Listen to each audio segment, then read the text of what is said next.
ओम शांति।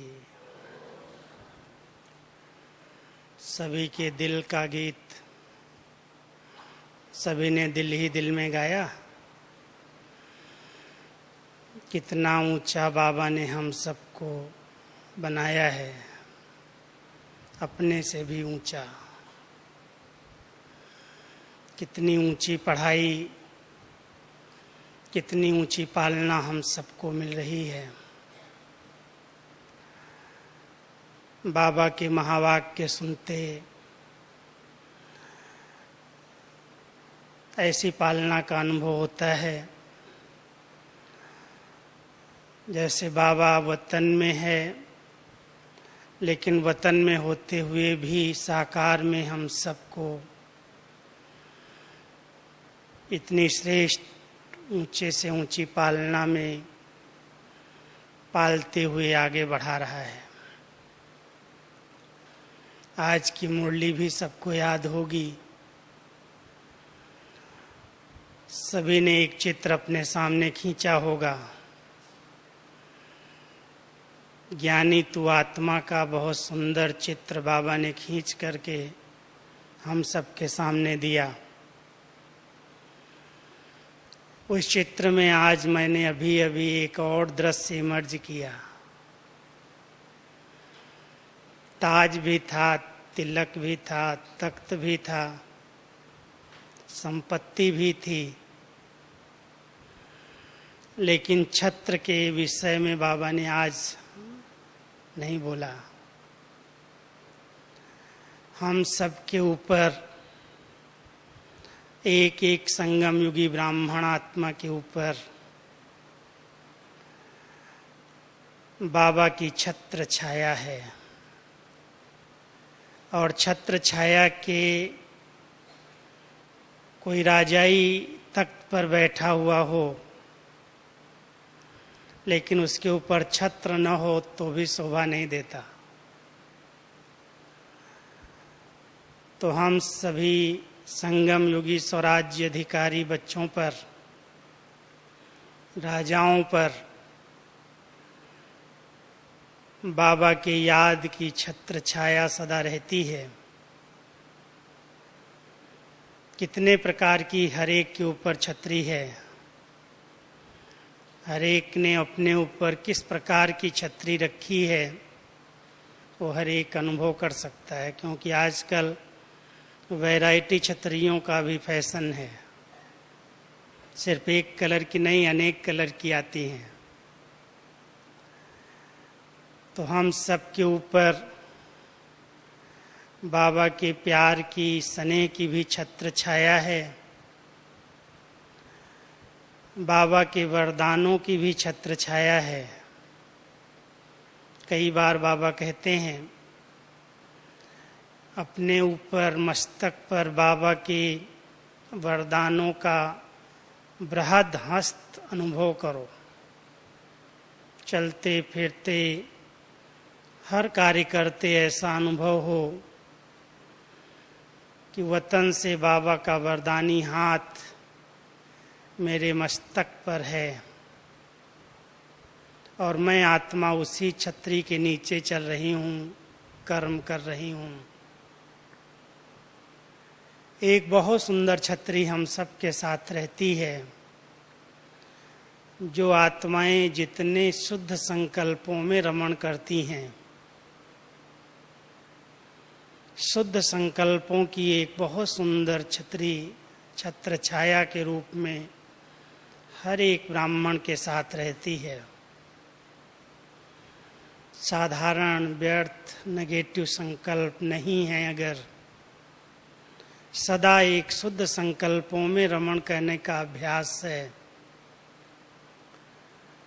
तो एक बहुत सुंदर ओरा, बहुत सुंदर आभा मंडल आत्मा क्रिएट करती है। जब आप योग अभ्यास करते हैं, हर एक की विधि अपनी अपनी है, लेकिन उसका संपूर्ण आनंद लेने के लिए मुझे एक बहुत सुंदर अनुभव होता है जब इस शरीर से डिटैच हो करके अपने भ्रकुटी आसन पर आत्मा चमकने लगती है, अशरीरी स्थिति का अनुभव भी होता, ऐसे लगता है ये शरीर है ही नहीं। और उस आत्मा के चारों ओर जो एक सुंदर आभा मंडल बनता है, वो लाइट का सुंदर शरीर तैयार होता है। अगर उस लाइट के शरीर पर और चमकती हुई मणि पर डायरेक्ट शिव बाबा की किरणें आने लगें,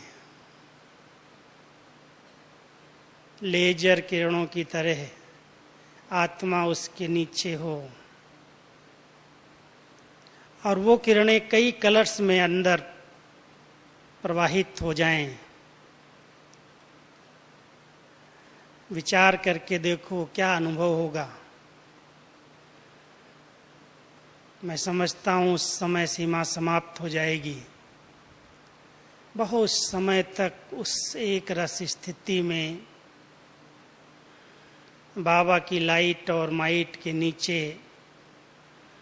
एक चमकती हुई मणि सर्व शक्तियों और सर्व गुणों से भरपूर अपने आप को बिल्कुल न्यारा प्यारा सब संकल्पों को समेटा हुआ, कितनी शक्तिशाली स्थिति होगी। हमारी माताएं अभी भट्ठी करने के लिए पहले ग्रुप में आ रही हैं।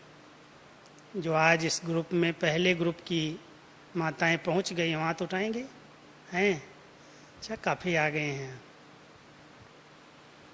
सभी अभ्यास करना। मधुबन में भी बहुत सुंदर भट्टियाँ चल रही हैं। ड्रामानुसार इस बार पहली बार बहुत समय के बाद मधुबन में भाई बहनों के ग्रुप्स भट्टियाँ कर रहे हैं। पहले ग्रुप में जयपुर के भाई बहनें आए थे, अभी अहमदाबाद लाइट हाउस के इंडिया कॉलोनी के भाई बहनें आए हैं। 200-250 का ग्रुप है और बहुत सुंदर एकांत शांत तपस्या की भट्ठी हैं। 200-250, लेकिन कोई भी मुख का आवाज नहीं है, कोई हलचल, पता ही नहीं चलता लोग हैं यहाँ। तो कल मैं उनकी भट्ठी में क्लास ले रहा था। मुझे टॉपिक तो दी थी बेगमपुर के बादशाह की ब्रह्मा बाबा की समान स्थिति, लेकिन उसके बाद 1-1.5 घंटा क्लास होने के बाद मुझे कहा 1 घंटा और इनसे बैठना है। तो एक बहुत सुंदर चेकिंग का चार्ट, जो स्वयं आत्मा रियलाइज करे मैं कहाँ पर हूँ। क्योंकि हम सबके सामने 3-4 दर्पण हैं। जैसे दर्पण के सामने खड़े होते हैं तो चेहरे पर या शरीर के कहीं पर भी किसी भी स्थान पर कोई भी दाग होता है, कुछ भी नीचे ऊपर दिखाई देता है तो उसको ठीक किया जाता है, पता चलता है कि यहाँ ये ठीक नहीं है। ऐसे ही ब्रह्मा बाबा की जीवन हम सबके आगे दर्पण है, आईना है। बाबा ने साकार में क्या किया और अव्यक्त होने के बाद क्या कर रहे हैं, हम सभी बाबा के साकार और अव्यक्त पार्ट को 76 वर्षों से देखते और अनुभव कर रहे हैं। कैसे बाबा बच्चों के बीच में रहते, इतनी पालना करते, इतना ज्ञान मंथन करते, इतनी जवाबदारियां संभालते और नंबर 1 कर्मातीत स्टेज को प्राप्त किया, अव्यक्त बन गए। लास्ट दिन तक भी कहा कि मैं भी तो पुरुषार्थी हूँ, मैंने भी अभी तक देह अभिमान को नहीं जीता है। लेकिन गुप्त इतना गहरा पुरुषार्थ कैसा होगा जो आत्मा ने वस्त्र उतारे और पता भी नहीं चला, शरीर से डिटैच हो गए। वो स्थिति न्यारे और प्यारे की, सबके बीच में रहते हुए, सबको पालना देते हुए, नष्टो मोहा और उपराम स्थिति जो ब्रह्मा बाबा ने बनाई। हम सभी भी बाबा को देखते हैं तो पता चलता है कि मैं कहाँ पर हूँ और बाबा क्या थे। इतिहास बताता है कि बाबा ने इतनी सारी जवाबदारियां संभाली, इतने बच्चों की पालना की, इतना विरोध सहन किया। मैं समझता हूँ आज तो हम लोगों के आगे कोई भी ऐसी बातें नहीं हैं। सभी बहुत अच्छा मानते हैं, बहुत प्रशंसा करते हैं, लेकिन जब तक बाबा साकार में रहे तब तक लोगों का बहुत विरोध झेलना पड़ा। चाहे वो सन्यासी थे, चाहे वो अज्ञानी आत्माएं थी, नहीं समझ के कारण बाबा को बहुत ग्लानि, बहुत गालियां देती थी। कभी कभी बाबा कहता था कि मैं कहाँ फंस गया, कहाँ था मैं, क्या था और क्या हो गया। मुझे कितना लोग सम्मान की दृष्टि से देखते थे, इतना ऊंचा व्यवसाय, इतना अच्छा बिजनेस, इतनी मान प्रतिष्ठा, लेकिन बाबा मिला, बाबा आया और उसके चमत्कार हैं, उसके अपने कार्य चल रहे हैं और बीच में सुनना मुझे पड़ता है। मैं फंस गया हूँ। लेकिन बाबा सब कुछ सुनते हुए सबको एक निर्दोष दृष्टि से देखते रहे, किसी पर भी दोष नहीं रखा कि इसके कारण ऐसा हुआ, इस बच्चे ने गलती की, इसके कारण बाप को सुनना पड़ा। लेकिन सब बच्चों को बाबा समझ करके, बच्चे कोई बात नहीं, इनका ये पार्ट है, ये परवश है, इनको पता नहीं है किसका कार्य है, और अपनी स्थिति को बहुत अचल अडोल एक रस बना लिया। तो ब्रह्मा बाबा की जीवन को जब हम सामने लाते हैं तो बाबा के समान निंदा, स्तुति, जय पराजय, मान अपमान, दुख सुख, कैसे बाबा सबके बीच में समान स्थिति में रहे। कोई साधन नहीं, कोई सुविधाएं नहीं। अभी तो सब बाबा के बच्चों के पास सब प्रकार के साधन हैं, सब सुविधाएं हैं, लेकिन ब्रह्मा बाबा का त्यागमय जीवन, उनकी तपस्या, उनकी सेवाएं हम सबके सामने हैं। कैसा कमरा था, कैसी कुटिया थी, अभी तो सब लेटेस्ट हो गई। जब मैं ही आया था तभी भी वो टाट की पत्तों की घास की झोपड़ी थी और बहुत छोटा सा रूम था, बाथरूम भी बाहर था। ऐसे उस तपस्वी ने त्याग और तपस्या की मूर्त बनकर इतने बड़े यज्ञ की स्थापना की और सबको, बच्चों को प्यार की पालना देते हुए स्वराज्य अधिकारी स्थिति में रहे। हम बच्चों को बाबा कहते हैं रोज दरबार लगाओ। बाबा ने तो दरबार लगाई और एक एक कर्मचारी का रोज हालचाल पूछते रहे।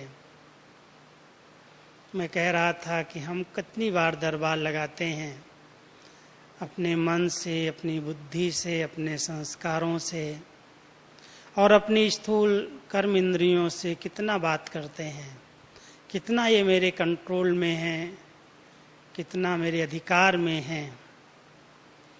अधीनता कहाँ तक है, पराधीनता कहाँ तक है और अधिकार की स्टेज कितनी बनी है। तो एक बहुत सुंदर आईना हम सब के सामने ब्रह्मा बाबा की जीवन है। ज्ञान भी एक बहुत बड़ा आईना देता है। जैसे आज बाबा ने हम सब के आगे ब्राह्मण जीवन की बहुत सुंदर परिभाषा बताते हुए हमारे इस ब्राह्मण जन्म का बर्थ राइट क्या है और उस बर्थ राइट के नशे में रहने से कैसे लक्ष्य के अनुसार लक्षण आते जाते हैं, ज्ञान का एक बहुत सुंदर दर्पण दिया। अगर हम सभी इस ज्ञान के दर्पण को अपने सामने रखते हैं तो ये ज्ञान दर्पण भी हमारी स्टेज को बताता है कि मैं किस स्टेज तक पहुंचा हूं। बाबा बहुत रमणीकता से छोटी छोटी बातों पर ध्यान खिंचवा देते हैं। चेक किया होगा बाबा ने कितना रमणीकता से, बच्चे तुम्हारे लिए शोभता नहीं है। कोई छोटी छोटी बातें अगर उलझन में ले आती हैं तो कितना रमणीकता से बाबा ने कहा कि शेर अगर चींटी से घबरा जाए तो उसको शेर कैसे कहेंगे। चींटी जितनी छोटी छोटी बातें हमारे संगठन में होती हैं, लेकिन कई बार हम उनको सुन करके सोच करके उसको बड़ा रूप बना देते हैं और उन बातों को सोच सोच करके उसमें उलझते रहते हैं। ऐसा होता है, ऐसा होता है, ऐसा होता है। और कई बार हम खुद भी उलझते हैं और दूसरों को भी उलझा देते हैं।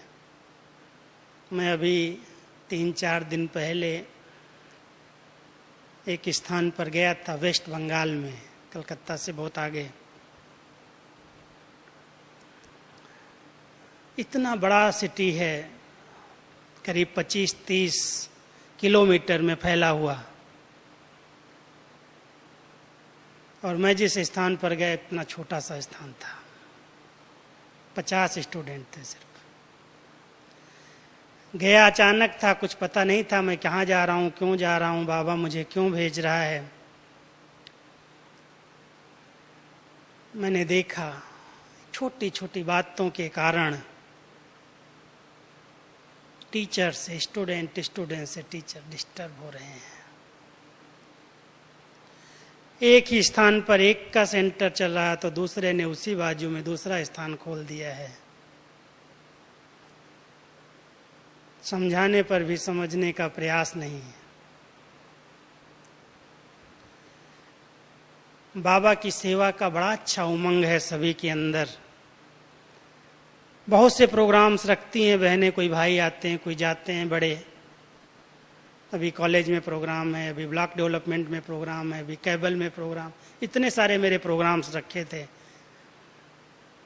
सेवाएं करने के लिए दिन रात एक कर देते हैं।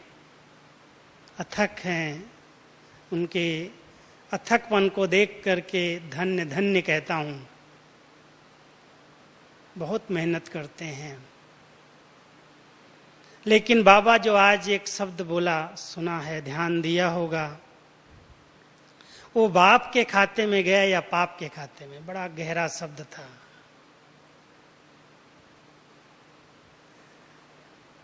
अगर कहीं पर भी जरा भी कोई सेवा के साथ साथ डिससर्विस हो रही है और हम उसका त्याग नहीं कर सकते, मेरा मेरा मेरा कह करके कोर्ट कचहरियों तक पहुंच जाते, आपस में तकरार हो जाती है, मैं समझता हूँ वो सब सेवाएं पानी में फिर जाती हैं, कोई उसकी वैल्यू नहीं है। बहुत ध्यान देने की जरूरत है। बाबा कहता है ऐसी सेवाएं त्याग दो, नहीं चाहिए। बाबा के रजिस्टर में वो सेवाएं रिकॉर्ड नहीं होती। अगर कोई स्थिति बिगाड़ करके और मतभेद में आकर के किसी भी स्थान पर सेवाएं कर रहा है और स्पष्ट दिखाई देती हैं, एक बाबा को हम सब प्रत्यक्ष करने वाले बच्चे, और बाबा कहता है मुझे यही शब्द प्यारा है। आज वरदान में क्या कहा, एक शब्द मुझे प्यारा है बस। चाहे एक बल एक भरोसा है, चाहे एक नामी है, चाहे इकोनॉमी है, चाहे एकता है, चाहे एक मत है, चाहे आज कहा एक व्रतता है, एक शब्द है सिर्फ। अगर 1 से 2 हो गए, दूजा आ गया बीच में, तो बाबा के वरदान उसे नहीं मिलते। हम सबको बाबा वरदानों से भरपूर करने के लिए आया है और इतनी सहज से सहज युक्तियां, सहज से सहज विधियां बता रहा है। फिर भी पता नहीं कौन सी छाया है, मुझे कभी कभी बड़ा आश्चर्य लगता है। शायद अंतिम समय में हिसाब किताब चुकतू करने के ये खेल चल रहे हैं। इतनी ऊंची पढ़ाई, इतनी ऊंची पालना, इतनी ऊंची शिक्षाएं, और उसके बीच में छोटी छोटी चींटी जैसी बातें शोभा नहीं देती, बाबा कहता। फिर भी दिखाई देती है, रोज सुनने को मिलता है, कभी कभी कहीं, कभी कहीं, कभी कहीं। मेरे पास तो रोज 5-10 ईमेल आ जाते हैं ऐसे।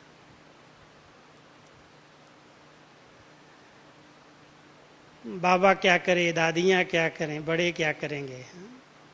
अगर कोई भी आत्माएं जो निमित्त हैं, जिस स्थान पर निमित्त हैं, उनकी वृत्तियों में एक त्याग आ जाए, एक तपस्या आ जाए, एक भावना आ जाए बेहद की, हदें निकल जाएं, तो सब समस्याओं का बहुत सहज समाधान हो सकता है। और ये रियलाइजेशन पता नहीं कब होगी, अचानक कैसे होगी। शायद अंतिम समय में जब विनाश एकदम सिर पर आ जाएगा, बम छूटने लगेंगे, उस समय अंदर का वैराग्य आए और परिवर्तन हो जाए। अभी तक तो कोई आसार दिखाई नहीं देते। हम सब बाबा के बच्चों को इस वर्ष ये तपस्या की बहुत सुंदर भट्टियां मिल रही हैं। हर ग्रुप की भट्टी है इस बार मधुबन के अंदर।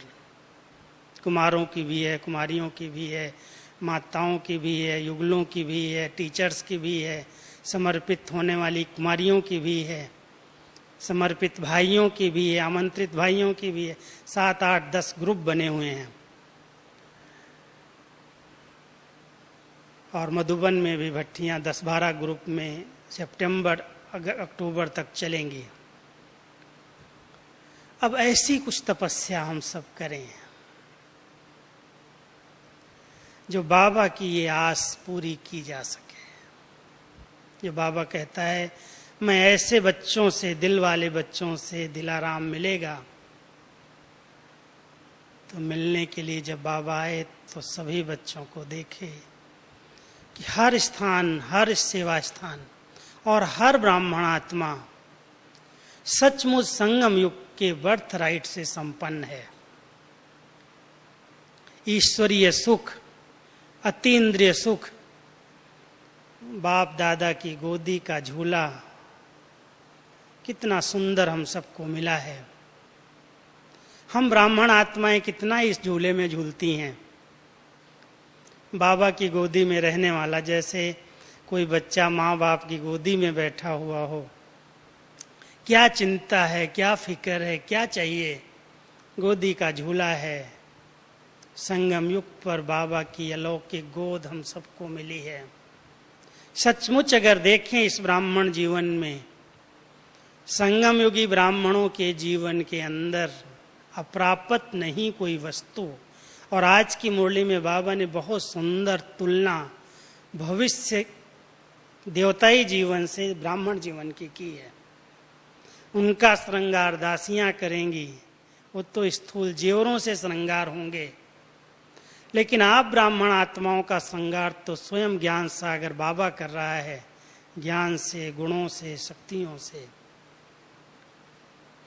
उन्हें तो स्थूल रूप में ताज मिलेगा, आप बच्चों को तो साक्षी दृष्टा स्थिति का, दिल तख्त का तख्त भी मिला है, और जुम्मेवारियों के साथ साथ पवित्रता का लाइट का ताज भी मिला है, और आत्म स्मृति का तिलक भी मिला है। उनको तो एक गोल्डन स्पून होगा, सब संपत्ति होगी, और आप बच्चों को तो हीरे जैसी जीवन मिल गई है। सर्व प्राप्तियां इस संगम युग पर बाबा ने एक एक बच्चे को कराई है। कोई भी इस ब्राह्मण जीवन में ये कहे कि मेरे पास ये प्राप्ति नहीं है, कोई शक्ति की, कोई गुणों की, और स्थूल में भी बाबा ने किसी को कोई चीज की कमी नहीं दी है। मुझे तो लगता है कि किसी भी चीज का अगर कोई संकल्प भी उठता है और वो चीज आ जाती है तो कहता हूं बाबा बस अब नहीं चाहिए, सब हाजिर हो जाता है। संगम युग पर हर एक ब्राह्मण आत्माएं अगर शुद्ध संकल्पों में रमण करती हैं, कोई स्वार्थ के संकल्प, पर्सनल के संकल्प नहीं है, तो बाबा अपने आप सब कुछ संपन्नता का अनुभव कराता है, सब कुछ भरपूर करता है। एक चीज की स्थूल में भी कोई कमी नहीं रखता। सूक्ष्म शक्तियों से हम बच्चों को तो भरपूर कर ही रहा है और उनसे हम सब माला माल जीवन का अनुभव करते हैं। हेल्थ के लिए देखो, मन कितना स्वस्थ है, कोई भी प्रकार की मानसिक जब टेंशन ही नहीं है, जब किसी भी प्रकार का मन के अंदर हलचल ही नहीं है, कुछ भी हो रहा है, जब पक्का है सब अच्छे से अच्छा हो रहा है, सब अच्छे से अच्छा होना है, तो हलचल करने की भी क्या आवश्यकता है। तो मन की स्थिति को बाबा ने इतना सुंदर, इतना अच्छा बना दिया है, जो अचल है, अडोल है, स्थिर है, एक रस है, बिल्कुल निरोगी है, कोई रोग इसमें नहीं है। 5 विकार और 5 प्रकृति के तत्व क्या करेंगे अगर आत्मा अपनी उस समान की स्थिति में स्थित रहती है। तो हम सब बाबा के बच्चे हैं, अभी भक्त नहीं हैं। बाबा ने कहा बगुला भगत नहीं बनो, मांगने वाले नहीं, अंदर एक बाहर से दूसरे नहीं। लेकिन हम सब बाबा के ज्ञानी तू आत्माएं हैं। और बहुत सुंदर मिसाल देकर के बाबा ने सुनाया है कि जो आदि काल के भक्त हैं उनकी भक्ति पूरी हो जाएगी। ये भक्ति का जो संस्कार है, अधीनता, परवश स्थिति, मांगना, चिल्लाना, पुकारना, आदि काल के भक्तों के अंदर ये संस्कार नहीं होगा। वो ज्ञानी तो आत्मा है, वो बाबा से सब प्राप्तियां कर रही है, उसको कुछ भी पुकारने मांगने की जरूरत नहीं है। हम सब ऐसा लक्ष्य रख करके सिर्फ अपने संस्कारों की अधीनता से मुक्त हो जाएं, ये सबसे बड़ी अधीनता है। और इसी को बाबा ने आज सबसे बड़ा अज्ञान, अंधकार कहा है। जब अज्ञान अंधकार है तो रोशनी नहीं है, इसलिए बहुत सुंदर कॉन्ट्रास्ट था। जहां भक्ति है वहां ज्ञान नहीं, जहां रात है वहां दिन नहीं। अगर दिन है तो रात क्यों? अगर हम सब बाबा के बच्चे एकदम अधिकारी स्थिति में रहते हैं और इसका अभ्यास करते हैं बार बार कि मैं आत्मा, बालक सो मालिक हूं, इन कर्म इंद्रियों पर मेरा संपूर्ण अधिकार है, तो अधिकारी स्थिति के आधार से अधीनता समाप्त हो जाती है। पिछले संस्कार अपने आप मर्ज हो जाते हैं। मेहनत करने की, युद्ध करने की आवश्यकता नहीं है। लेकिन कई ब्राह्मण आत्माएं अभी तक बहुत युद्ध में समय गंवाती है। अब युद्ध का कारण क्या है? अधिकतर अगर देखा जाए तो युद्ध का कारण है बहुत दिल के प्यार की, मोहब्बत की कमी। अगर बाबा से हम सबका बहुत सच्चे दिल का प्यार है और उस प्यार में आत्मा बार बार समा जाती है, एहसान मानती है बाबा का, बाबा आपने क्या नहीं दिया है, क्या बनाया है, कितना ऊंचा बनाया है, किस पोस्ट पर रखा है, मुझे अपने से भी आगे बढ़ाया है। तो मैं समझता हूँ अगर ये भान नेचुरल रहता है कि बाबा आपने मुझे क्या से क्या बनाया है, भविष्य तो परछाई है, भविष्य तो अच्छा होना ही है। एक स्लोगन में पढ़ रहा था कि बीतती हुई बातें एक इतिहास बन जाती हैं, आने वाला कल रहस्य है, लेकिन वर्तमान तो उपहार मिला हुआ है, गिफ्ट है। हम इस बीतती हुई बातों का चिंतन करके पास्ट की बातें जो हो गई, कुछ भी कारण बने, अच्छी हुई हैं तो बाबा कहता उनको याद करके और अच्छे बन जाओ। लेकिन जो ऐसी नेगेटिविटी वाली बातें हैं, जो हमारे किसी भी अधीनता वाली बातें हैं, वो बार बार अगर याद आती हैं, कई बार हम उनको फुल स्टॉप नहीं लगा पाते। एक भाई आया था, अभी अभी की बात है, एक से डिस्टर्ब हो गया, बड़ी बहन से ही, और कहता है मैंने इस बहन के लिए इतना सब कुछ किया, मैंने उसको सेंटर बना के दिया, मैंने उसको इतना आगे बढ़ाया, मैंने ये किया, मैंने ये किया, और आज मेरे साथ वो ऐसा कर रही है। बस वो बार बार सोच करके, कितना भी कहता मैं फुल स्टॉप लगाने की कोशिश करता हूं, लेकिन लगता ही नहीं है। जब योग में बैठता हूं, जब कहीं शांति में बैठता हूं, वो सारी बातें, घटनाएं मुझे सामने आ जाती। मैंने इसके साथ क्या किया, कितना उपकार किया, और ये मेरे साथ क्या कर रही है, कैसे इसको भूलूं। और उसको सोच सोच करके कई बार उसको पूरी पूरी रात नींद नहीं आती, योग नहीं लगता, हार्ट के अंदर तकलीफ हो गई, बीपी बढ़ जाता है। कोई विधि जो उसको 1 सेकंड में फुल स्टॉप लगा दे?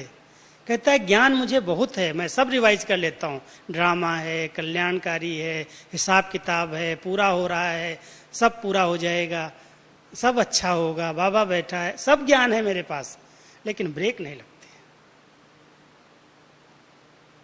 क्या किया जाए? बहुत समझाने का प्रयास किया, हमने कहा अभी आपके लिए मुझे शायद योग करना पड़ेगा। क्या करेंगे? हैं ज्ञानी तू आत्माएं, लेकिन जब परीक्षा आ जाती है किसी भी प्रकार की, बहुत मुश्किल से ब्रेक लगती है। देखना अपने आप को, उस समय धैर्यता का गुण कहां जाता है, उस समय सद्विवेक कहां जाता है, उस समय नेगेटिव को पॉजिटिव हम बना पाते हैं या नहीं। बाबा हम बच्चों को वो शक्ति देता है, वो समर्थी देता है। कहता है स्मृति दिवस तो बहुत मना लिया, अभी समर्थी दिवस मनाओ। गीत तो बहुत गाए, अभी बाबा तुम्हारे गीत गाए, ऐसा कुछ करो। तो हम सबके गीत बाबा तब गाए जब हम कुछ बाबा जो कह रहा है वो करके दिखाएं। ऐसे समर्थ बने जैसे ब्रह्मा बाबा बना। बाबा के सामने कितने पेपर आए होंगे, दादियों के सामने कितने आए हैं। मेरे सामने तो दादियां हैं, दादी जानकी जी को हम देखते हैं। बड़ी दादी के साथ मैंने बहुत नज़दीक से पार्ट प्ले किया, अभी दादी जी आ रहे हैं। घड़ी घड़ी हर बात में, हर नेगेटिव को जो बात आती है सेकंड में फुल स्टॉप, सब अच्छा है, हो जाएगा, ठीक हो जाएगा, ठीक हो जाएगा, ठीक हो जाएगा। कितनी शक्ति है, कितनी समर्थी है, मैं कहता हूं, जो कभी भी उस बात को वर्णन और चिंतन में नहीं लाती।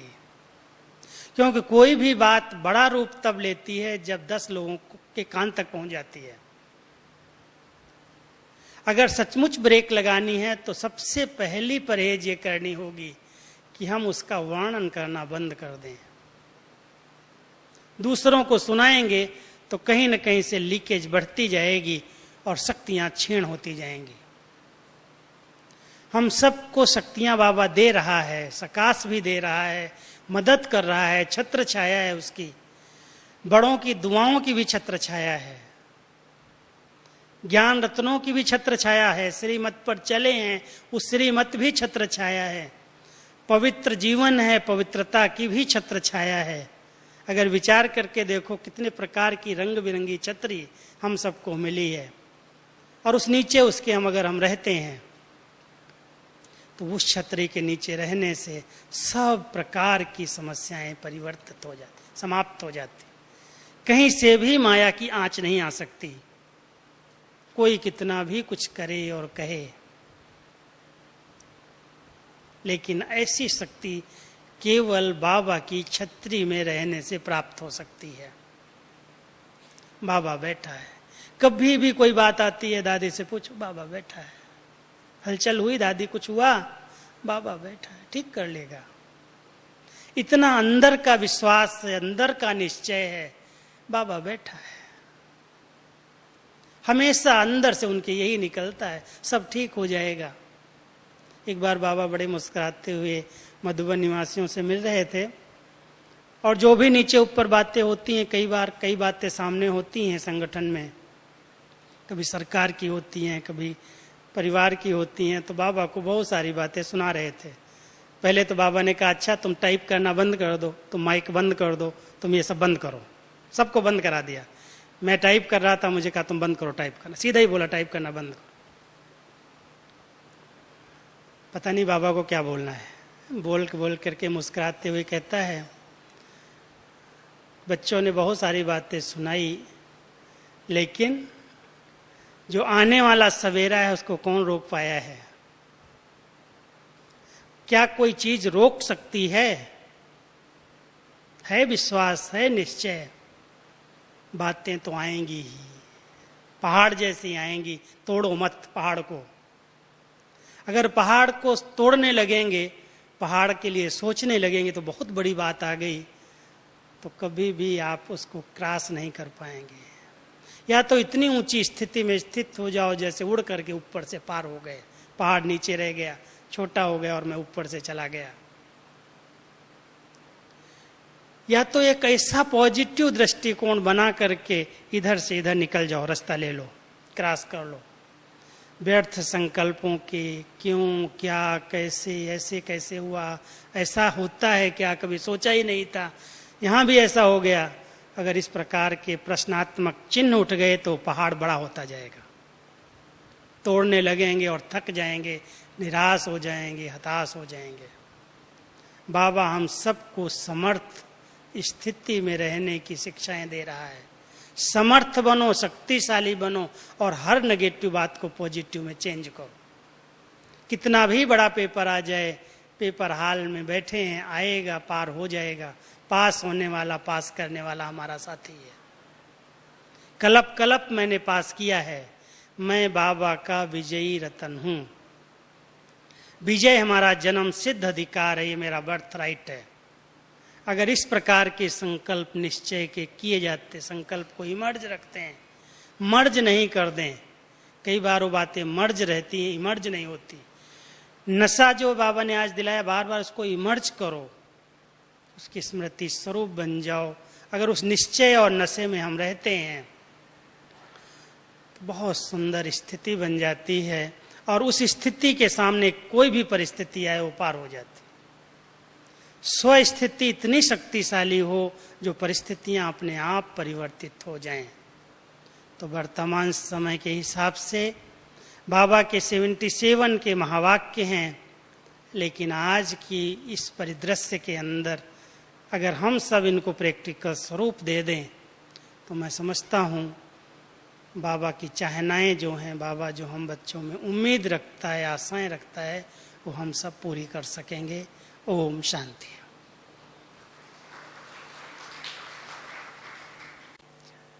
ओम शांति।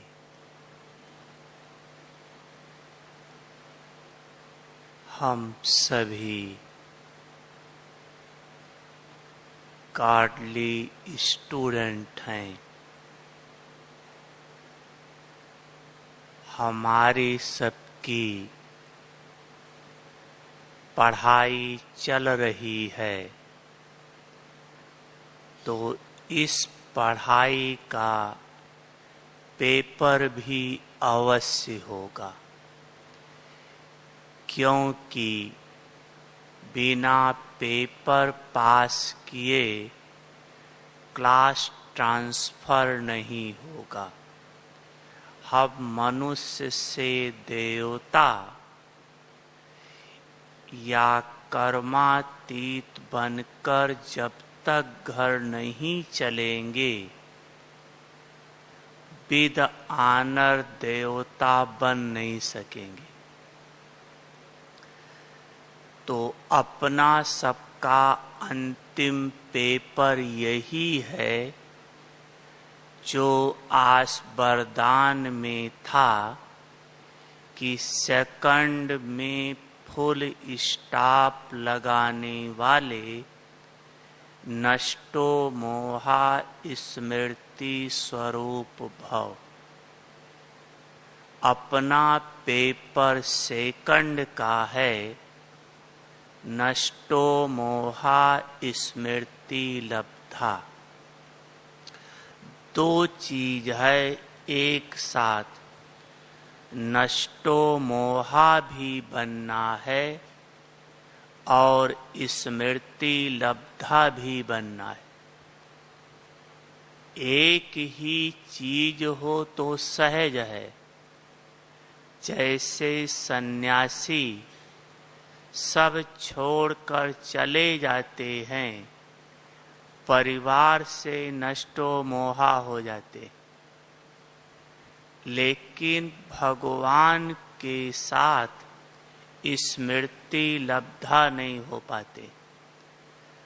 हमें नष्टो मोहा भी बनना है और स्मृति लब्धा भी बनना है। नष्टो मोहा बनने के लिए कोई चीज नष्ट करने का साधन दो है। एक है या तो सागर में फेंक दो या उसे जला दो। नष्ट करने की विधि दो, सागर में फेंको या उसे जला दो।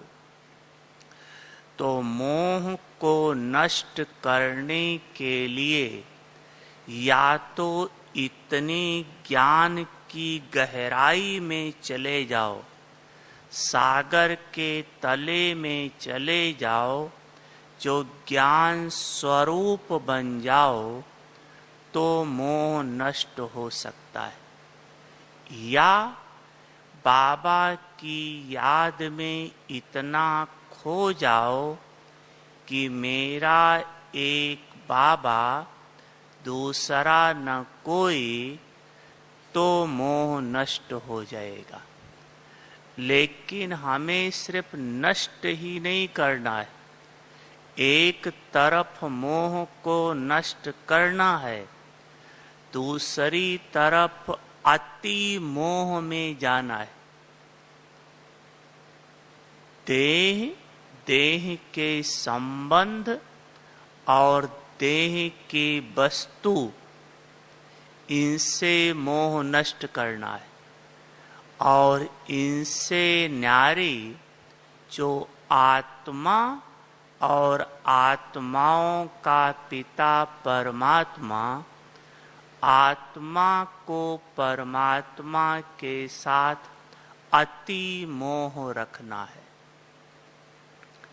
इतना कि स्वरूप हो जाए, जैसे बाप और दादा एक हो गए। ब्रह्मा बाबा ने इतना शिव बाबा को याद किया कि एक सेकंड भी शिव बाबा ब्रह्मा बाबा से अलग नहीं हो पाया। तो जैसे वो बाप दादा एक हो गए, ऐसे आत्मा और परमात्मा मिलकर शिव शक्ति कंबाइंड बन जाए, शिव और शक्तियां एक हो जाएं।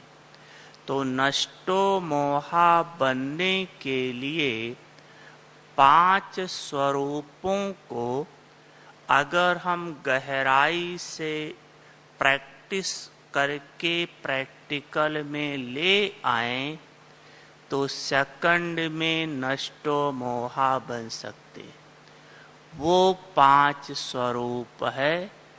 पहला, मैं बाप का बच्चा हूँ। दूसरा, गॉडली स्टूडेंट हूँ।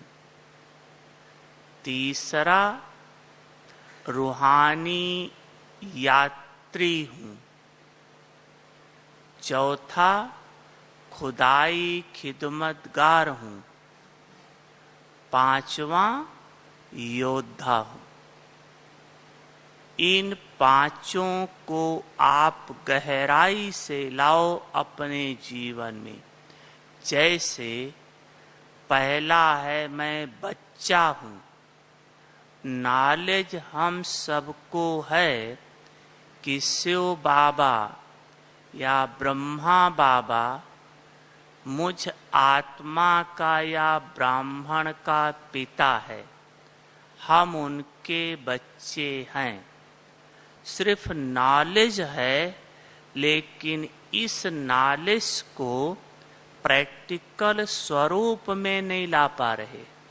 जैसे अगर हम आत्मा परमात्मा की संतान हैं, भगवान के बच्चे हैं, तो क्या बच्चे को बाप के द्वारा जो लाड़ प्यार दुलार जो मिलता है, क्या मुझ आत्मा को बाप के द्वारा मिल रहा है?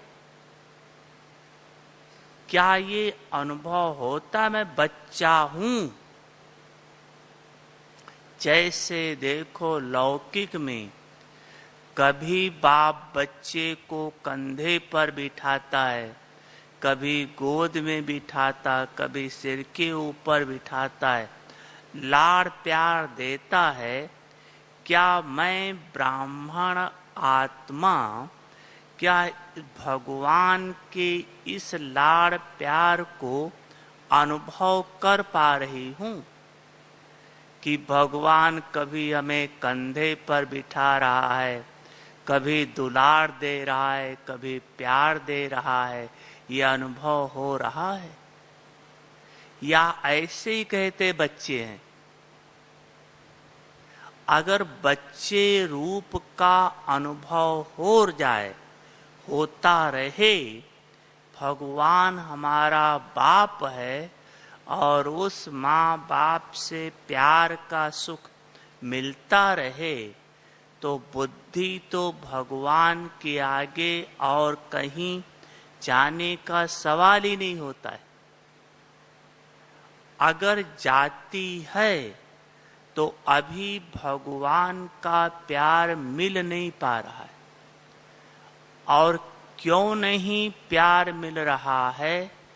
क्योंकि प्रैक्टिकल में अभी तक मुझ आत्मा ने भगवान को अपना बाप बनाया नहीं है। कहने के लिए कहते हैं, लेकिन प्रैक्टिकल में आत्मा ने बनाया नहीं है। आप लौकिक में देखो, एक बच्चा अपने बाप के लिए संपूर्ण कुर्बानी दे देता है। जो लायक बच्चा है, संपूर्ण कुर्बानी देता है। अब देखो, क्या मैं ब्राह्मण आत्मा शिव बाबा और शिव बाबा की यज्ञ के लिए क्या संपूर्ण कुर्बानी दे रखा है? मन वचन कर्म तन मन धन एक बाबा और बाबा के यज्ञ के अलावा, बाबा के श्रीमत के अलावा और दूसरी तरफ ना जाए। क्या इतना मैं आत्मा बाबा का आज्ञाकारी वफादार बच्चा बना हूँ? अगर हम बाप को संपूर्ण रीति से अपना नहीं बनाते हैं, तो बाप के द्वारा संपूर्ण प्राप्तियां नहीं होती। और संपूर्ण प्राप्ति नहीं, आत्मा में कुछ खालीपन है, तो भटकेगा तो जरूर, कहीं न कहीं जाएगा जरूर। अगर आत्मा को माँ बाप का प्यार भगवान से मिल जाए, तो फिर क्या और कहीं प्यार की तरफ संकल्प जाएगा? जब हम खुद ही बच्चा बन गए, कि मैं भगवान का बच्चा हूं, तो फिर क्या मेरा बच्चा कोई हो सकता है? जब मैं ही भगवान का बन गया, भगवान ही मेरा माँ बाप सब कुछ है, तो संसार तो भगवान ही हो गया ना। लेकिन नॉलेज है, हम प्रैक्टिकल रिलेशन जोड़ नहीं रहे।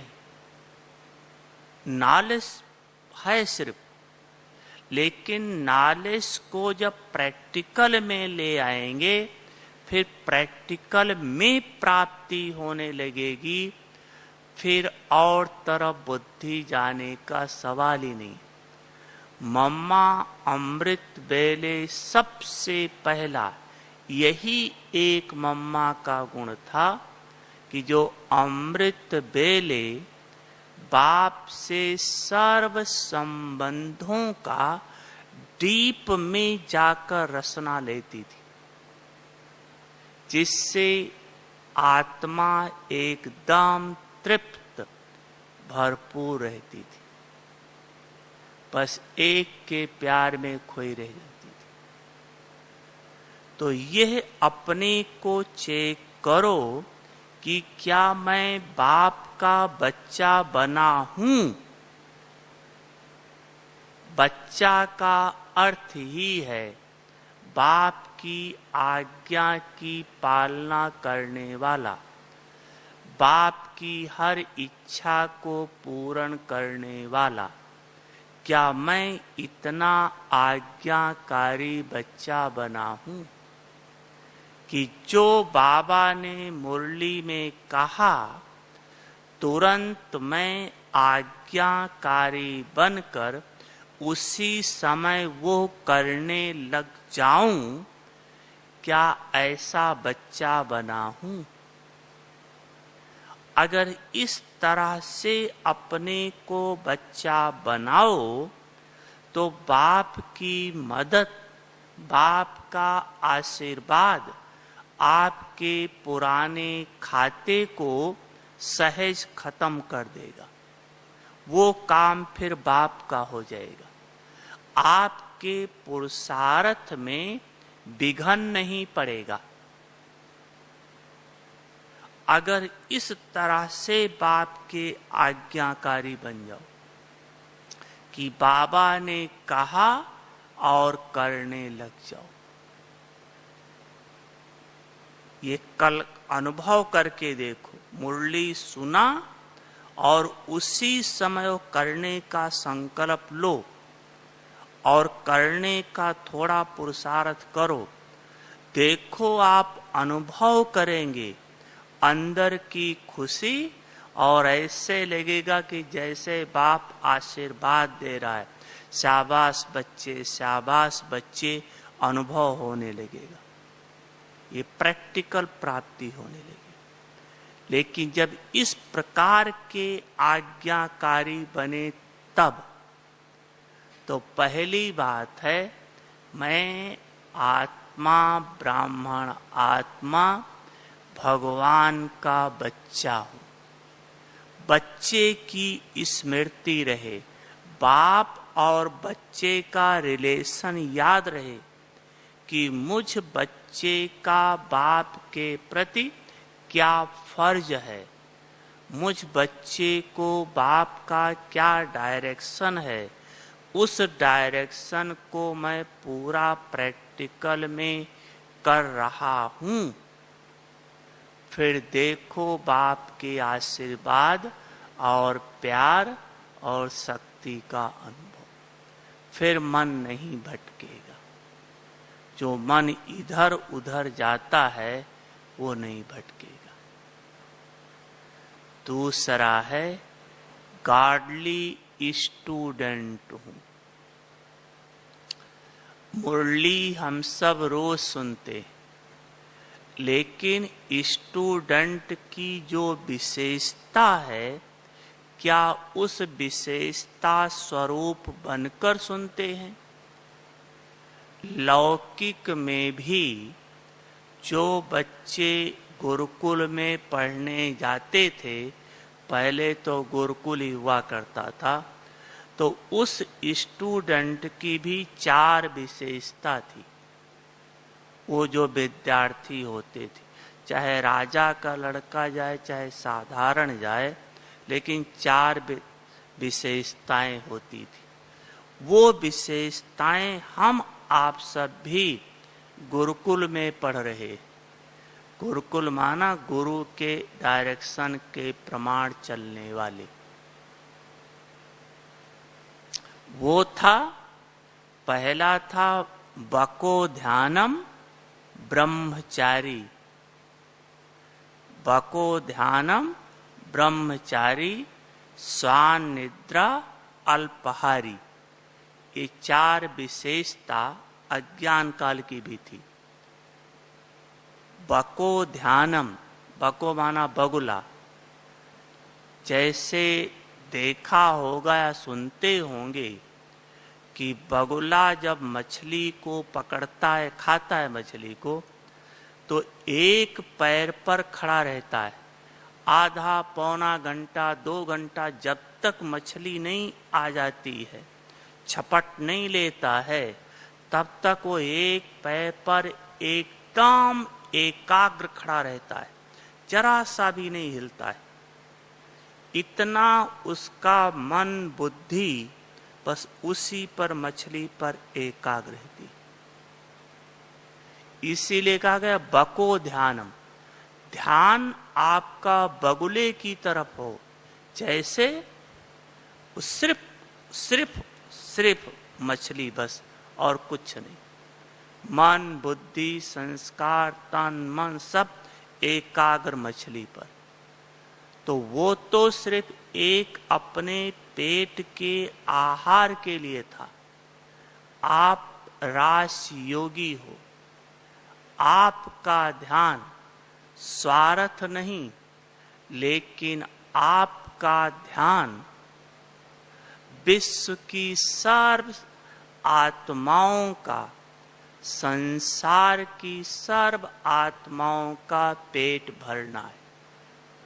अर्थात जिस आत्मा को सुख शांति शक्ति प्यार प्रेम जो चाहिए, बाबा से लो और देते जाओ। इतना एकाग्र होकर मुरली सुनो, जैसे वो बगुला बस एक ही मछली की तरफ ध्यान है।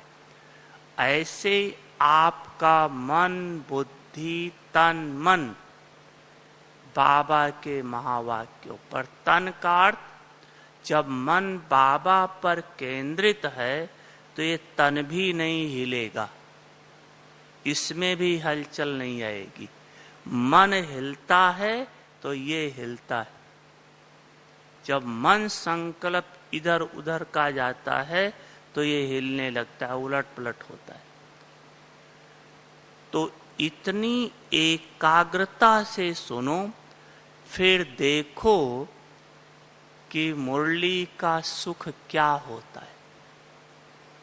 अभी हम मुरली नियम प्रमाण सुनते हैं, लेकिन वो जो मुरली के लिए गायन है कि गोप गोपियां जिस मुरली के सुनने के लिए पागल हो जाती थी, शरीर का भान ही नहीं रह जाता था, अभी वो मस्ती मुरली के द्वारा नहीं मिल रही। जबकि गोप गोपियां हम आप ही हैं, कोई दूसरा नहीं है, लेकिन उस मुरली से उस मस्ती की अनुभूति नहीं हो पा रही। क्यों नहीं हो पा रही है? क्योंकि मुरली ना हम गोपी बनकर सुन रहे हैं, ना हम गार्डली स्टूडेंट बनकर सुन रहे हैं। गार्डली स्टूडेंट ही गोपी है, क्योंकि मुरली गोपियों के अलावा और गोप के अलावा किसी को सुनने के लिए मिलती नहीं थी। स्टूडेंट ही गोप गोपियां, लेकिन उस स्वरूप में हम स्थित नहीं हो पाते, गोप गोपी का अर्थ ही है, गो अर्थात इंद्री संस्कृत शब्द है, पी अर्थात पी जाने वाला, बस में करने वाला। जिसने अपने इंद्रियों को बस में कर लिया हो वो है गोप या गोपी। अर्थात मैं आत्मा इन कानों के द्वारा मुरली सुन रही हूं। इंद्रियों का मालिक बन करके सुने, कान नहीं सुन रहा है, मैं आत्मा इन कानों के द्वारा सुन रही हूं। कान नहीं सुनता है, लेकिन जब हम आत्मक स्वरूप में नहीं हैं तो लगता है कान सुनता है। जब कान सुनता है तो दो कान है, इधर से आएगा इधर से निकलेगा। लेकिन जब आत्मा सुनेगी तब समाएगा, फिर अंदर जाएगा, क्योंकि आत्मा अंदर है, कान बाहर है, बाहर का बाहर ही चला जाएगा। और आत्मा अंदर स्थिति के कारण वो अंदर समाता जाएगा। अगर आप उस स्वरूप में सुनो तो फिर देखो उसका कितना फर्क मिलता है। तो एक है बको ध्यानम, दूसरा है ब्रह्मचारी। उस दुनिया में शरीर का ब्रह्मचर्य बताया है, लेकिन अपना सारा ज्ञान मानसिक है। परमात्मा आत्मा को ज्ञान देता है, आत्मा परमात्मा से बरसा लेती है। तो अपने ब्रह्मचर्य की परिभाषा बड़ी गूढ़ है, अर्थात मन से भी ब्रह्मचारी, मन से भी ब्रह्मचारी।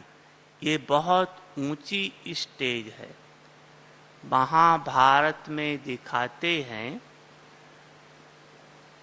जो अपना सबका यादगार महाभारत भागवत में जो गोप गोपियों का चरित्र दिखाते हैं, वो भागवत, उसमें दिखाते हैं कि एक बार दुर्वासा ऋषि, दुर्वासा का नाम तो सुना होगा ना, क्रोधी बहुत, श्राप देने वाले। एक बार दुर्वासा ऋषि कृष्ण के यहाँ गए, द्वारिका में बताते हैं कहीं, तो नदी के इस पार थे और उन्होंने मैसेज भेजा कि हम इतने चेले हमारे साथ हैं, आप हमको भोजन का प्रबंध करके भेजो। तो उन्होंने क्या किया, श्री कृष्ण ने भोजन बना करके 56 प्रकार का और भेजा। जितनी गोप गोपियां नौकर चाकर थे कि जाओ ऋषि को भोजन करा के आओ। तो जब सब खाना लेकर चले तो श्री कृष्ण से पूछा कि हम नदी कैसे क्रॉस करेंगे। तो श्री कृष्ण ने कहा, देखो प्रैक्टिकल की स्थिति, श्री कृष्ण ने कहा कि नदी के आगे जाकर बोलना, हे नदी, अगर श्री कृष्ण सबके साथ रहते हुए गोप गोपियों के साथ रास विलास करते हुए अगर मनसा से भी ब्रह्मचारी हो तो हे नदी रास्ता दे दो। और नदी रास्ता दे देती। ये किसका यादगार है? अपने ब्रह्मा बाबा का। ब्रह्मा बाबा श्री कृष्ण बनता है। तो जैसे ब्रह्मा बाबा वैसे हम ब्राह्मण बच्चे। मनसा ब्रह्मचारी अर्थात मन में सदा यही स्मृति या तो ये आत्मा है या जिस सोमान में टिके हुए हो उस सोमान की स्मृति से देखना, या ये भी ब्रह्मा कुमार या ब्रह्मा कुमारी। क्योंकि जिस सोमान में होंगे उस सोमान से भी दिखाई देगा। मान लो आपको लगता है मैं आत्मा विश्व कल्याणकारी हूँ, तो ऐसा महसूस होगा सर्व के ऊपर कल्याण करने वाली आत्मा अनुभव होगा। तो ऐसे जिस सोमान में वो रूप, नहीं तो सर्व आत्माएं हैं या ब्रह्मा कुमार ब्रह्मा कुमारी। मानसिक पवित्रता। और दुर्वासा ऋषि के पास जब खिला के वापस हुए तब पूछा नदी कैसे क्रॉस करेंगे, तो दुर्वासा ऋषि ने कहा कि तुम जाकर के नदी के आगे बोलना कि अगर दुर्वासा ऋषि ने 56 प्रकार का भोजन खाया, लेकिन दुर्वासा अर्थात दूब जो घास होती है, घास के अलावा दूसरा टेस्ट ना आया हो, तो हे नदी रास्ता दे दो। 56 प्रकार का भोजन खाने के बाद टेस्ट आया घास का, इतना निर्लिप्त होकर के खाया। ये है ब्राह्मणों की स्टेज को कहते हैं राज ऋषि। राजा भी खाए 56 प्रकार का भोजन भी, और ऋषि इतना टेस्ट घास का, लिप्त होकर नहीं, अलिप्त होकर भगवान के प्यार में खो करके खा जाए तो उसके टेस्ट से मुक्त। तीसरा है स्वान निद्रा। स्वान जैसे कुत्ता होता है, कुत्ते की नींद देखा है, सोता रहता है, लेकिन जरा सा आहट आए तुरंत उठ जाता है। सोता भी है लेकिन सोते हुए जैसे जागता है। इस प्रकार की नींद संभव हो सकती है। ये बहुत सुंदर नींद है।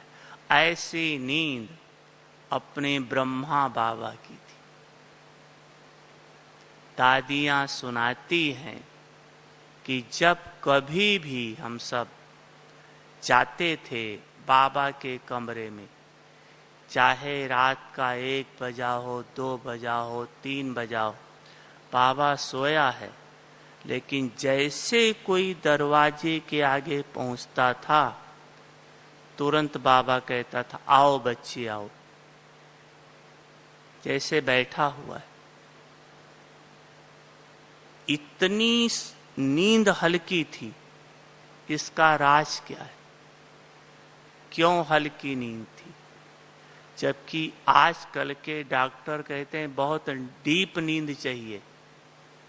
डीप नींद सोएंगे तो माइंड फ्रेश रहेगा, लेकिन हल्की नींद होते हुए भी डीप नींद थी। इसका आधार है, प्रयोग करके देखो। आप बाबा की याद में सो, बाबा की याद में, मैं आत्मक स्वरूप में, फरिश्ता रूप में, बाबा की याद में बाबा के साथ साथ सो जाओ। सोकर देखो, चाहे थोड़ी देर सोओगे इतने फ्रेश हो जाओगे, और सोते समय भी आपकी नींद एकदम हल्की रहेगी। लेकिन इतना फ्रेश रहोगे, इतना फ्रेश रहोगे, इसका कारण 2 है फ्रेश होने का। एक तो बाबा की याद में सोए थे, बाबा के साथ सोए थे, तो बाबा के संग का रंग आत्मा को लगता है। आत्मा चार्ज होती जाती। आप देखो, जब गुलजार दादी के तन में बाबा आता है, अब तो थोड़ी देर बैठता है, 3, 4, 5 घंटा जो भी है। पहले बाबा 10, 12 घंटा, एक बार तो 16 घंटा भी बैठा रहा। लेकिन जैसे बाबा जाता है, गुलजार दादी उठकर चल पड़ती, इतनी फ्रेश होती है, इतनी फ्रेश होती है। क्यों? क्योंकि यहाँ बाबा बैठा था। तो भगवान के संग का रंग आत्मा को समर्थ बनाता जाता है, आत्मा को शक्तिशाली बनाता जाता है। और दूसरी बात, आत्मा इस शरीर के भान से परे है।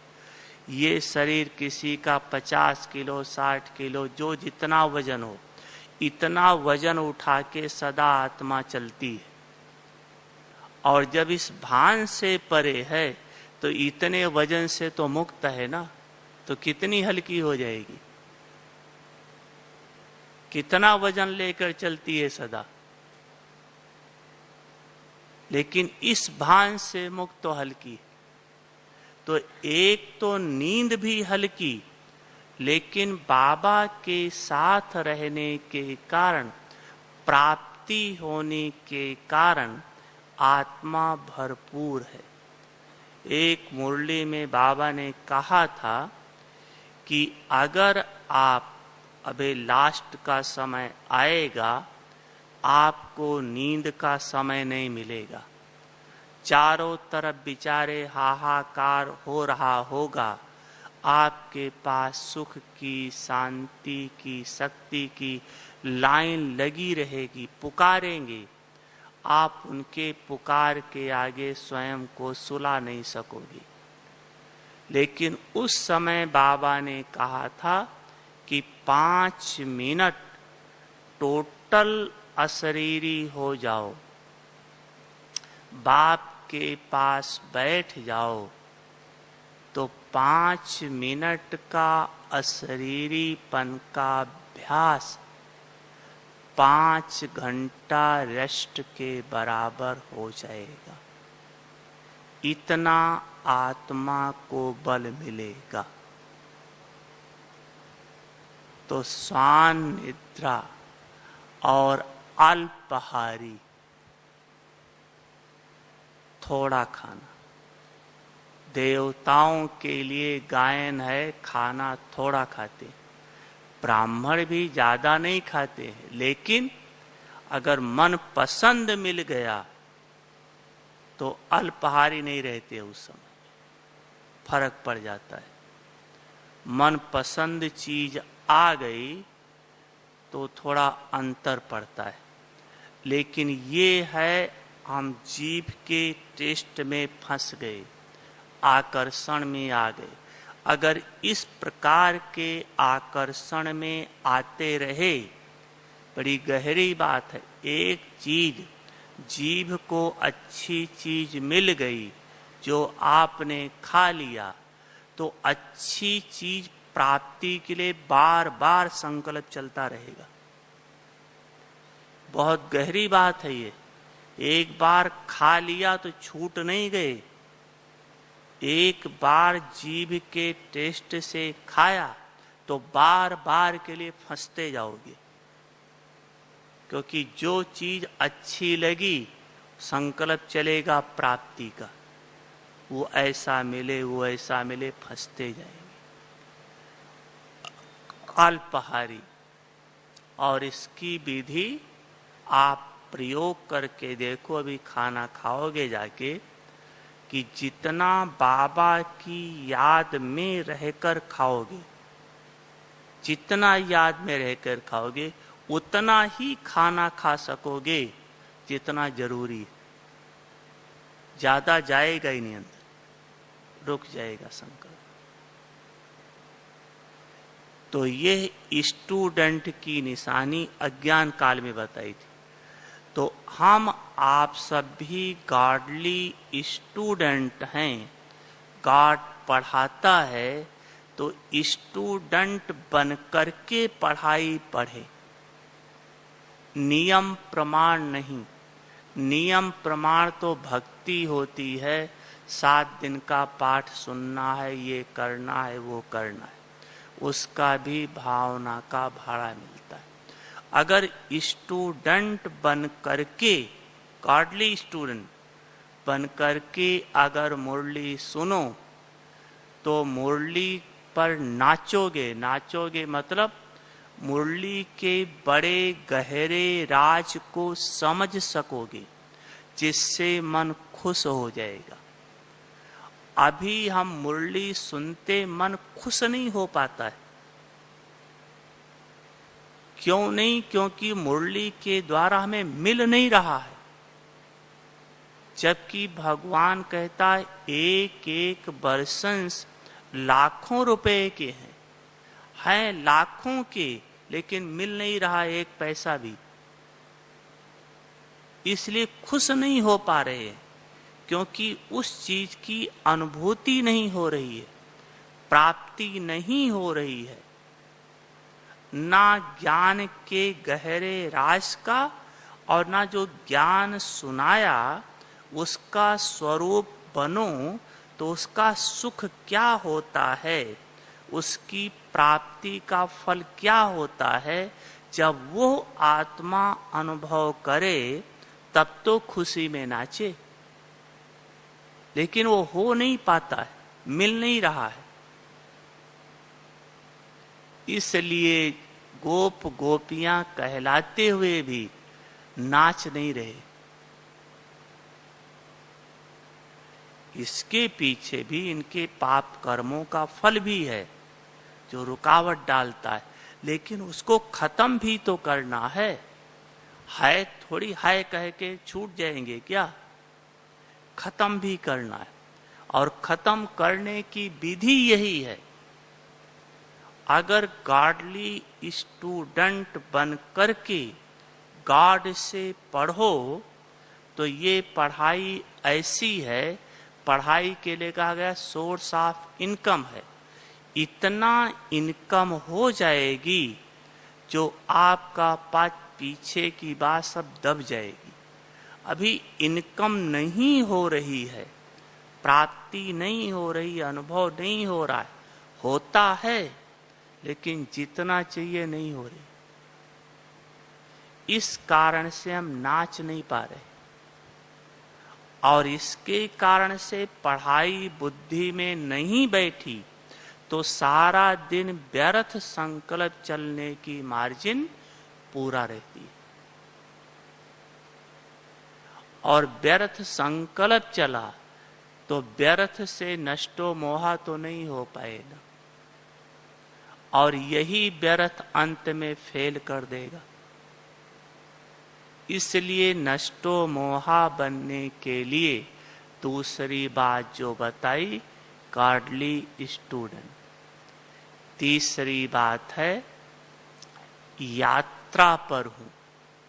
लौकिक में देखो जो यात्रा पर जाते हैं उनको 2 बात याद रहती है। एक, जिस यात्रा पर जा रहे हैं उस स्थान की याद, और जिसके नाम से जा रहे हैं उसकी याद।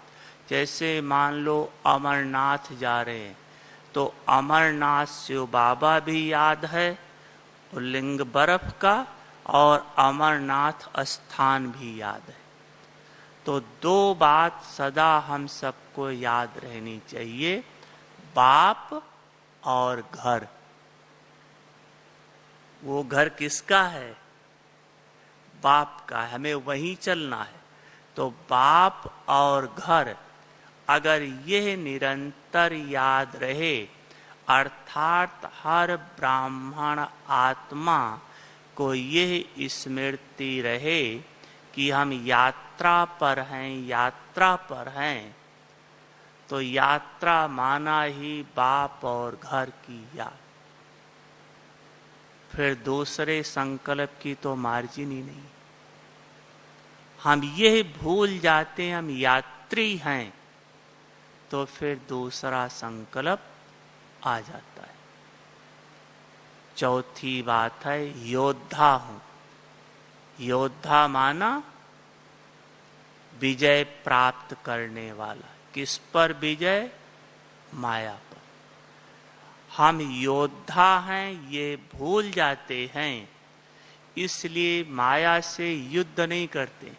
मान लो हमारे लिए किसी ने कुछ उल्टा बोल दिया, तो उस समय ये हम भूल जाते हैं कि हम योद्धा हैं, हमें विजयी बनना है। मन में जरा सा नेगेटिव संकल्प ना आए, इसके लिए जरा सा भी दूसरी भावना ना आए। उस समय ये बात भूल जाती है हम योद्धा हैं, बल्कि देह भान वाला रूप याद आ जाता है। इसने क्यों कहा? योद्धापन भूल जाता है। हमें विजयी बनना है, युद्ध के मैदान पर हैं, माया पर विजय प्राप्त करनी है, ये भूल जाता है। तो चौथी बात, योद्धा। योद्धा को दो ही चीज याद रहता है, युद्ध और विजय। मारो और विजय प्राप्त करो, मारो और विजय प्राप्त करो। लेकिन उस समय में भूल जाते हैं तो माया के अधीन हो जाते। पांचवा है खुदाई खिदमतगार। हमारा हर संकल्प, बोल, कर्म खिदमत के लिए। क्या मेरे मुख से जो शब्द निकल रहे हैं, ये क्या भगवान की सेवा कर रहे हैं? मेरा जो कदम चल रहा है, क्या हर कदम भगवान की सेवा अर्थ चल रहा है? खुदाई खिदमतगार हूँ।